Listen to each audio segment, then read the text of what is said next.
నమస్తే friends, welcome back to cooking cravings.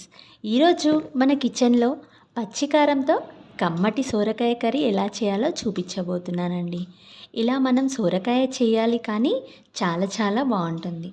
తక్కువ టైంలో టేస్టీగా చాలా సింపుల్గా సోరకాయని చేసుకోవచ్చు. మీరు చేసుకోవాలనుకుంటే డెఫినెట్గా ఇలా ట్రై చేయండి. అన్నంలోకైనా చపాతీలోకైనా తినడానికి చాలా బాగుంటుంది.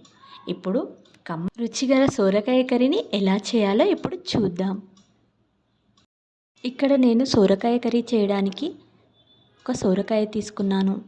పైనున్న పొట్టుని పీలప్ చేసి సోరకాయని చిన్నగా కట్ చేసి తీసుకోండి. నేను తీసుకున్న సోరకాయ 600 నుంచి 650 వరకు గ్రాముల వరకు ఉంటుంది. సోరకాయ కర్రీ కోసం మనం చిన్నగానే కట్ చేసుకోవాలండి. పెద్దగా కట్ చేసుకుంటే సోరకాయకి చాలా టైం పడుతుంది. ఇప్పుడు మిక్సీ జార్ తీసుకొని 10 నుంచి 12 వరకు పచ్చిమిర్చి, 5-6 వెల్లుల్లి వేసుకొని ఒక్కసారి మెత్తగా బాగా గ్రైండ్ చేసుకోండి.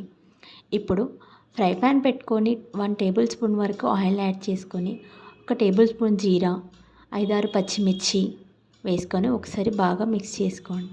ఇప్పుడు 1 కప్పు వరకు ఆనియన్స్ యాడ్ చేసి బాగా బ్రౌన్ కలర్ వచ్చే వరకు ఫ్రై చేసుకోండి.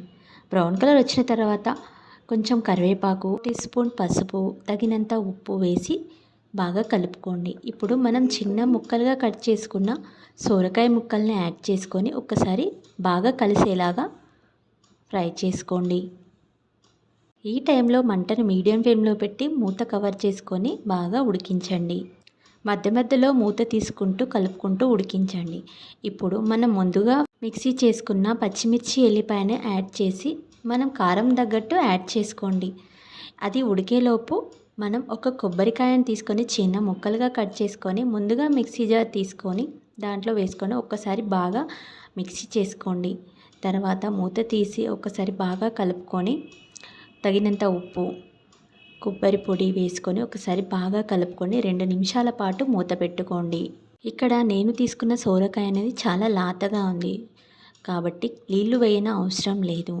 ఇప్పుడు 2 నిమిషాల పాటు మూత పెట్టుకొని బాగా ఫ్రై చేసుకోండి.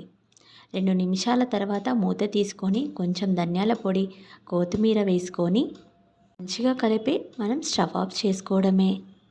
ఇలా మనం సింపుల్ స్టెప్తో చేసిన సోరకాయ కర్రీ చాలా బాగుంటుంది. డెఫినెట్గా ఒకసారి మీరు ట్రై చేసి చూడండి. ఎంత ఈజీగా చేసినా ఇంత టేస్టీగా చాలా బాగుంటుందని మీకే అనిపిస్తుంది.